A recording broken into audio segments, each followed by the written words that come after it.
So awesome. All right, let's get into some book recommendations specifically for our audience, right? Because everyone listening here is an entrepreneur, wants to monetize the mic, scaling their business. What are some of the top book recommendations you want to instruct our listeners to read? Yes. And I will say, I also read fiction. I'm not going to talk Yes. about specific fiction recommendations, but I love fiction. I love stories. And I guess the way it is relevant is like great podcast interviews, great marketing, great messaging. It is story based. So I will say that I just read like some like cozy British mystery from the 20s that was just like very much empty calories, but was great. So I also read fiction. So sometimes I won't read business books for a while. I'll listen to them on audio when I walk, but when I'm reading on the Kindle, I'm like focusing on novels. Top books. Well, before we go into the top books, I do love that you bring that up. And I think it's a good opportunity to really just emphasize that reading really helps you be a better podcast guest, like 100%. And that is one of my big motivators for reading. Sometimes when I don't feel like it, like I always feel brighter and more smart and like can, smarter. I'm not going to edit that out, whatever. No, keep it. We're keeping it a hundo, guys. But it's true because when you read these books, it's like, you're like, oh, I kind of knew that, or I just learned about that, but it helps you, put it into a different perspective. And when you're being interviewed, you want to be able to consistently, by refining your messaging, it's all about describing things in different ways and telling stories in new ways. And reading is one of the best ways where you can really sharpen those skills because you're seeing how other people teach things. So, yeah. All right. Top book recs. Okay. The Power of Now is my top book rec always. And that's relevant for you if you have a business or not, because it's just relevant for anyone who's a human being, but it really helps build an effective business because we all know how important your mindset is in having a business and scaling a business and not going crazy once you have scaled a big business. So it's important at every phase. So The Power of Now would be number one. Who Not How. And actually Lisa Larder, this was one of her recommendations to me because I told her the books I was looking for, what I wasn't looking for. And she was like, read this. And that one really is such a life changer for your business. So that's one of those ones too that people talk about all the time. So if you're like me and you've heard about that book, like you feel like you know it because you know the concept and you hear about it all the time, it really is worth reading or listening to the whole thing because I found that so incredibly helpful.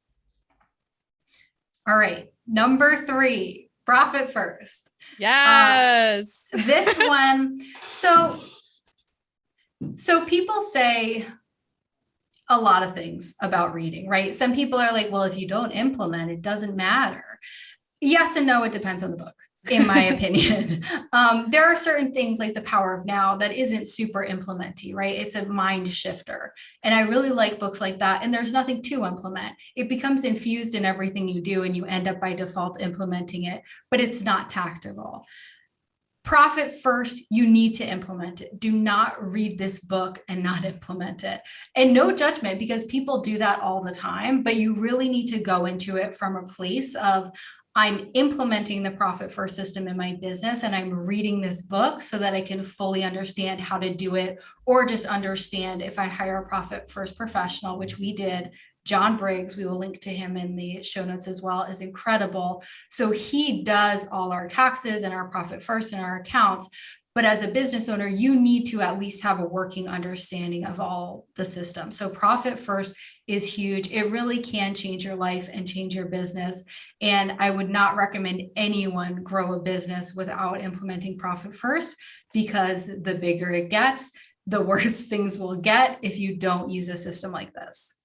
Yes, I love it. I 100% agree because I read it a long time ago and did not implement it. And I wish I did. So, yes. Yeah. I mean, people do all the time. Yeah. It's just one of the things, but definitely read it to implement. And obviously, Breaking the Habit of Being Yourself by Dr. Joe Dispenza, which I am personally loving that you recommended to me. It's such a good book. Yes, that one is one I'm loving. And it's sort of what we talked about in the last episode with the power of now, and a little bit in this one, of you sort of get introduced to things before you're ready, before they really resonate with you. And then eventually you're like, okay, it's time. Because I had heard about Joe Dispenza, our friend Shelly, who we're in a mastermind with, was talking to me about it and was like, oh, you would love him because you like love a lot of other people in that space. And I just kind of filed it away and didn't take action. Like, it just, the time wasn't right. And I was working on some content unrelated to Joe Dispenza and kind of unrelated to mindfulness. I'm creating all this stuff about the science of decision making and how people can become better decision makers, which will be coming soon.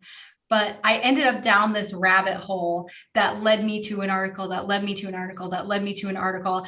And then the article, the last one, mentions Joe Dispenza sort of in an offhanded way.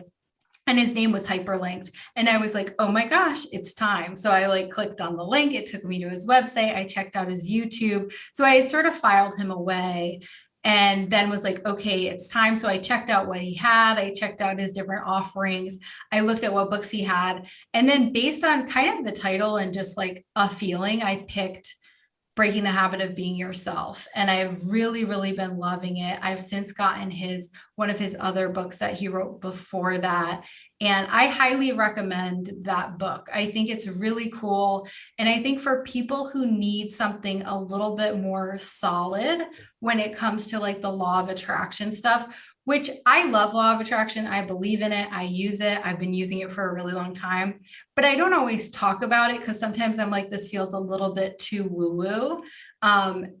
He breaks it down in a very scientific way that I think is appealing to a lot of people.